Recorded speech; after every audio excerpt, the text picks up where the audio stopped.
লখিমপুৰ জিলাৰ আছাম টক্সৰ সাংবাদিক চাহাবুদ্দিন আহমেদ ডাঙৰীয়াক আপোনাৰ তেখেতে বাতৰি সংগ্ৰহ কৰিবলৈ যাওঁতে বঙাল মৰাৰ কিছু দুষ্কৃতিকাৰীয়ে তেখেতক পানে মৰাৰ ভাবুকি দিছে, তেখেতক ভয় ভাবুকি দিছে।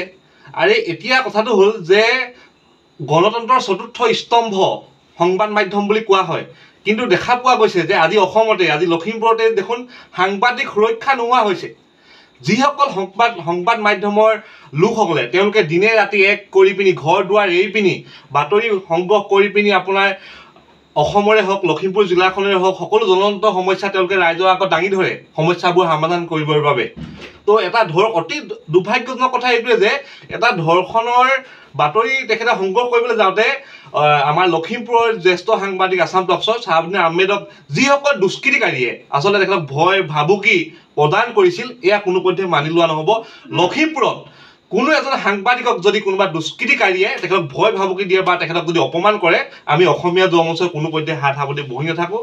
আমাৰ লখিমপুৰ জিলাৰ মাননীয় আৰক্ষী অধীক্ষক ডাঙৰীয়াক আমি অসমীয়া যুৱ মঞ্চক অনুৰোধ জনাইছোঁ যে 24 ঘণ্টাৰ ভিতৰত এই দুষ্কৃতিকাৰীসকলক গ্ৰেপ্তাৰ কৰি কঠোৰ শাস্তি দিবলৈ আমি দাবী জনাইছোঁ।